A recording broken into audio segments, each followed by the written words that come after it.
The downside of the becoming famous is کہ آپ نا دنیا کی پھوپھی بن جاتے ہو. جیسے میں پاکستان کی پھوپھی بن گئی ہوں. نیلم منیر کے ڈانس کی ویڈیو کیا لیک ہوگی, لوگوں نے مجھ سے میرا اوپینین مانگنا شروع کر دیا. تو آج میں شمائلہ بھٹی مشہور سیلیبریٹیز نیلم منیر کے اوپر کمنٹ کرتے ہوئے آپ لوگوں کو دل دہلانے والے واقعات کی کڑی کے اندر ایک اور ایسا واقعہ سناؤں گی جس کو سن کے آپ لوگ آپ دیدہ ہو جائیں گے. اب ہوا کچھ یوں نا کہ میرے پڑوس کے اندر ایک لڑکی رہتی تھی, وہ میری بچپن سے بہت اچھی فرینڈ تھی. اس کی 17 سال کی عمر میں شادی ہوگی, شادی ہوتے وہ پریگنٹ بھی ہو گئی. تو اب ہوا یہ کہ جب اس کا وقت آیا تو اس کی امی گئی ہوئی تھی عمرہ کرنے کے لیے ان دنوں. تو اس نے مجھے بولا کہ تم میرے ساتھ ہاسپٹل چلو, مجھے باقی سب سے ڈر لگتا ہے. میں نے کہا ٹھیک ہے میں چلی جاؤں گی. اب اس بیچاری نے نا, بیچاری کی تکلیف بھی تھی, پہلی بار بھی تھی, اتنی چھوٹی سی بچی تھی وہ بالکل ہی نا جیسے کہ. تو اس نے اپنے ڈاکٹر کا بڑا دماغ کھایا کہ میں مرنے لگی ہوں, میری سانس بند ہو رہی ہے, ہائے مجھے بچا لو. گنے میں گھڑی کے 30 سیکنڈز تک صرف اس لیڈی ڈاکٹرز نے جو ہے نا اس لڑکی سے تمیز سے بات کی. اس کے بعد اس نے اتنی بدتمیزی کی, اتنا ڈانٹا اس بیچاری کو. میں کچھ کرنے جوگی بھی نہیں تھی نا وہاں پہ, کیونکہ ظاہر ہے وہی اس کی جان بچانے والی ہے. میں اگر اسے لڑ پڑوں تو وہ بولے جاتا فوج جو نکل جائے اسپتال سے, تو میں سڑک پہ کھڑی ہوں کہ بچے پیدا کروں اس کے. جب سب کچھ مگر ہو گیا نا, میں گئی اس لیڈی ڈاکٹرز کے آفس سے. میں نے بولا آپ کے بچے ہوئے ہیں؟ کہتی ہے جی میرے بچے بھی ہوئے ہیں. میں نے کہا آپ کو تکلیف ہوئی تھی؟ کہتی جی مجھے بھی ہوئی تھی.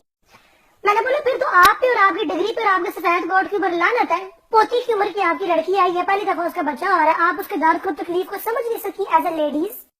اور یہی ہوا ہے نیلم منیر کے ساتھ. نیلم منیر کی ویڈیو پہ جا کے میں نے تمام کمنٹ پڑھے ہیں. لڑکے ایز آلویز اپنی ٹھڑک مار رہے ہیں اور لڑکیاں وہاں پہ بیٹھ کے اپنی شرافت کے سرٹیفکیٹوں میں دستخط کر رہی ہیں.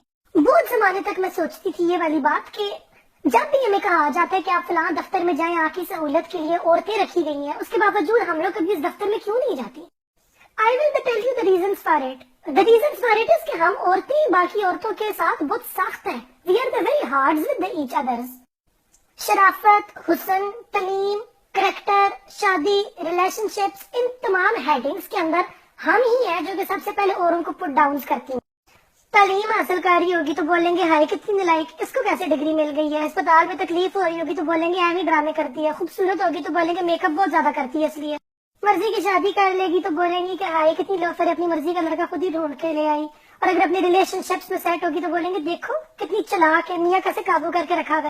خود جو کچھ ہمارا خود کرنے کا دل چاہتا ہے دراصل وہ اگر ہمارے پاس نہ ہو, یا اگر ہم لوگ نہ کر سکیں اور کسی کے پاس ہو, تو ہم لوگ زبردستی اس کو کاٹ کے نیچا کرتی ہیں.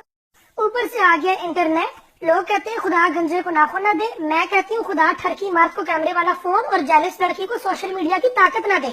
ہم لوگوں کو دراصل یہ لگتا ہے کیونکہ ہمارا کمپٹیشن ہے ہی گرلز کے ساتھ, تو جتنا ہم باقی گرلز کو گندا کریں گے اتنا خود ہمارے اوپر اٹھنے کے چانسز زیادہ ہوں گے.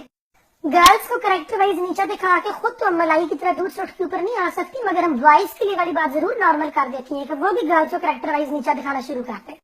Moral of the story, when you point one finger towards the other person, 3 fingers also point to the yourselves.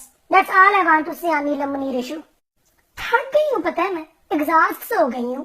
ایک تو انسان زندگی گزارے وہ اتنی مشکل, معاشرے کے سٹینڈرڈ سے پورا اترے وہ اتنی مشکل, اوپر سے عورتوں کے اپنے سٹینڈرڈ. توبہ, سینسیٹیو سی بھی ہوں نا ذرا, فیل بہت کرتی ہوں.